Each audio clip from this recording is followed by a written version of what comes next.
खुदा की ओर से नियुक्त होती है। बोलने वाला चेहरा बदल सकता है, खुदा ने कहा मैं कभी नहीं बदलता। आमीन। खुदा ना तब्दील खुदावंद है। आमीन। और सारी महिमा हमारे प्रभु यीशु मसीह के नाम को ही मिले। मैं गवाही सुन रहा हूँ, निश्चल भाई कह रहे थे, सच बात है, अब वो समय आ चुका है, इस पहाड़ से बोल। आमीन। भाई जॉन डेविड की गवाही, संकट मदी सहज से मारने वाला सहायक, कोई डॉक्टर नहीं, कोई कुछ नहीं, लेकिन खुदा मौजूद है। आमीन। यहाँ कोई नहीं होता, वहाँ मैं मौजूद हूँ, खुदावंद कह रहा है। मैं अभी जब सवेरे कुछ मैसेज था मेरा, लेकिन बड़े अजीब से आप लोग कहोगे क्या मैं विचार रख रहा हूँ। मैं नहा रहा था तो खुदा ने आके कुछ बात मुझसे बोली। मेरा मैसेज तो दूसरा था, लेकिन एक और मैसेज में लगा कि उसने कुछ कोड बोला। मैं सोचता हूँ कि अगर मैं उस कोड को पढ़ूँ तो शायद चोट तो पहुंचा सकता है, लेकिन जो उसने बोला मैं से बोलना जरूर चाहूंगा। आमीन। आमीन। बड़ा बोझ था कुछ दिनों से, कई जगह में बातें कर रहा था,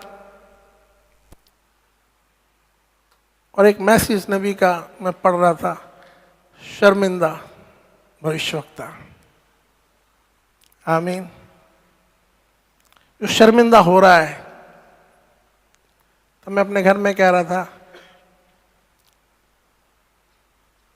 अपने बच्चों से, अपने भाइयों से भी बोला, मैं हो सकता है एक ताना सा लगे, नहीं मैंने आप आपस में लड़ो, एक दूसरे के बारे में कुछ बोलो, लेकिन कहीं कोई बैठ के आपके लिए खुदा के सामने शर्मिंदा होगा। प्रभु मैं उस भाई के लिए शर्मिंदा हूं जिसने ये शब्द बोले हैं। मैं अपनी बेटी के लिए शर्मिंदा हूं जिसने बाइबल नहीं पढ़ी। मैं अपने घराने के लिए शर्मिंदा हूं जिसने मेरा वचन नहीं उठाया। मैं शर्मिंदा हूं शब्दों के लिए जो मैं एक दूसरे भाई बहनों के लिए सुन रहा हूं। कह रहा कोई तो शर्मिंदा हो खुदा के सामने अपनी हरकतों के लिए। आमीन। मैं नबी का कोट पढ़ूंगा अभी आपके सामने, मैं शर्मिंदा हूं। तो कह रहे वो कहाँ गए, वो जॉन स्मिथ नाम ले रही शायद, और दो चार है, कह जो पूरी पूरी रात रोते थे और लोगों के गुनाहों के लिए शर्मिंदा होते थे। हम उन शब्दों को सुनते हैं, एक दूसरे के मुंह से हम खुद बोलते हैं, और खुदा के सामने जाके हम दुआ करके शर्मिंदा नहीं होते। प्रभु मैं शर्मिंदा हूं। एक भविष्यवक्ता शर्मिंदा हो रहा है इजराइल के गुनाह के लिए, जो मोआबियों के साथ मिल गए, वे विचार में चले गए। खुदा का जन शर्मिंदा है। एक बोझ लेके वो दोष नहीं लगा रहा, वो शर्मिंदा हो रहा है। तो खुदा कह रहा तुम कितने शर्मिंदे होते अपनी हरकतों के लिए। तुम कितना शर्मिंदा पूरे दिन उस मोबाइल को देखने के लिए। नबी कह रहा है लोग उस चलचित्रों को हंसी और जोक देखते हैं टेलीविजनों पर बैठ के, और कोई शर्मिंदा नहीं होता। तब मैं सोच रहा था आज तो हाथों पे शॉर्ट्स देखते रहते हंसी मजाक में, तब कौन शर्मिंदा है। कह रहा मुझे कुछ लोग चाहिए जो शर्मिंदा हो, खुदा के सामने आए, दोष नहीं लगाएं, लेकिन खुदा के सामने आके एक बिचवाई करें। हाँ प्रभु मैं शर्मिंदा हूं इन बातों के लिए, अपने बच्चों के लिए, अपने भाइयों के लिए, बहनों के लिए, अपनी खुद की हरकतों के लिए। खुदावंद इस आत्मा में से निकाल। दोष लगाने की बात नहीं कर रहा मैं,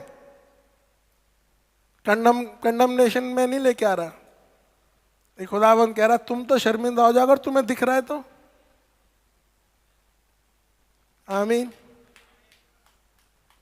तो मैं सोच रहा हूं नबी के जमाने तो एक टेलीविजन पता नहीं कहां उस पर क्या आता होगा, बहुत दूर तक चुपका है वो, लेकिन आज वो हाथों में चल रहा है, बिस्तरों में चल रहा है।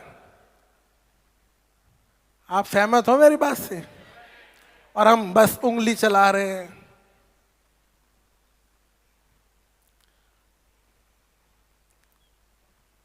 हम बस उंगली चला रहे हैं।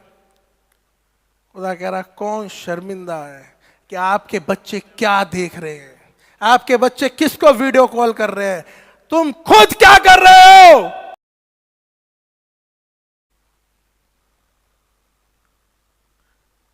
मेरे भाई, मैं आपको उलाहना नहीं दे रहा, मैं तो नबी का मैसेज रख रहा हूं। जब मैं नहा रहा था उसने कहा कि बात मेरे लोगों तक पहुंचा देना।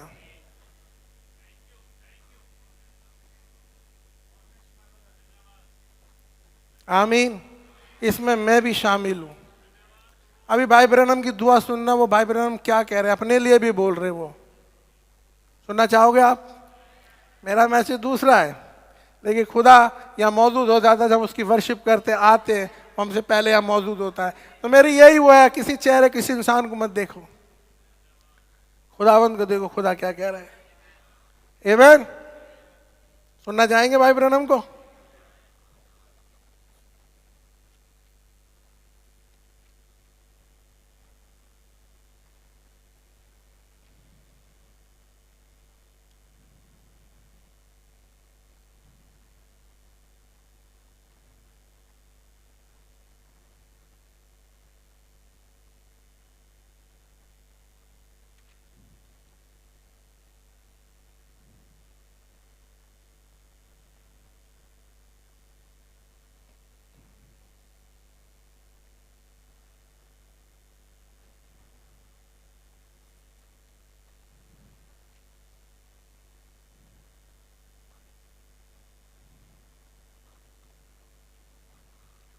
भाई ब्रैनम कह रहे हैं कि हमारी माँ, हमारे पापा जो बुजुर्ग थे, कितनी कितनी प्रार्थनाएं करते थे वो, लेकिन आज उसी हिसाब से प्रार्थना का लेवल कम होता जा रहा है।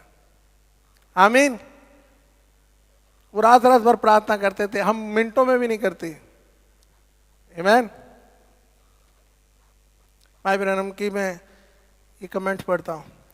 मैं दोषी हूं, मैं खुदा के कामों को जैसा मुझे करना चाहिए था वैसा नहीं करने के लिए अपने आप को दोषी पाता हूं। ये भाई ब्रैनम बोल रहे हैं।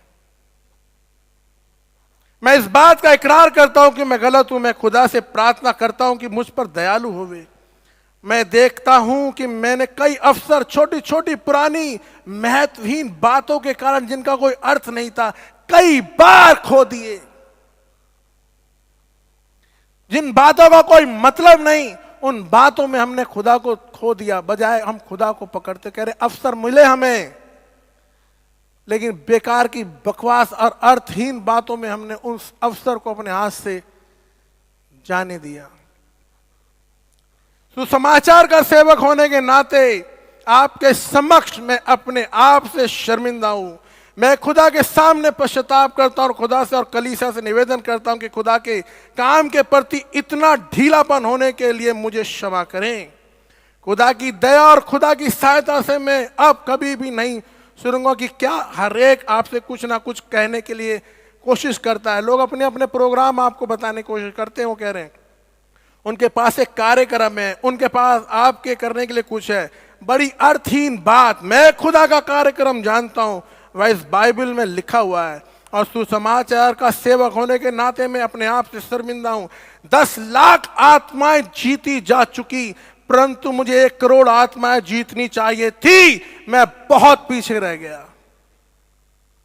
एक प्रॉफिट के शब्द हैं ये। आमीन। आपका क्या हाल है? जब से आप मसीह में हैं, तब से आपने अब तक कितनी आत्माओं को जीता? मसीह एक से दूसरे तक जाते, मसीहत एक से दूसरे तक जाती है। जब से आप मसीह बने, तब से आपने कितनी आत्माओं को जीता? यदि आप आत्माओं को नहीं जीत रहे हैं तो आप दोषी हैं, आप फलहीन हैं। आपने कलीसिया और सुसमाचार पर निंदा लेकर आए हैं। आप बुधवार की रात की प्रार्थना सभा के लिए कितने लोगों को लेकर आते हैं? यदि आप ऐसा नहीं कर रहे तो आपको मसीह के समक्ष अपने आप से शर्मिंदा होना चाहिए। आप दोषी हैं और आपका स्थान इस वेदी के सामने है। मैं आपको निमंत्रण देता हूं कि आप मेरे साथ पश्चाताप करने के लिए आए। लोग कहेंगे ये तो पुराना मैसेज है। आत्मा पुरानी नहीं है, एटीट्यूड पुरानी नहीं है। आमीन। तब क्या आप अपने सिरों को झुकाएंगे और 1 मिनट तक झुकाए रखेंगे, जब तक कि मैं अपना दोष महसूस करके पश्चाताप न करना चाहूं? केवल अपने सिरों को झुकाए रखें। भाई ब्रैनम पुलपिट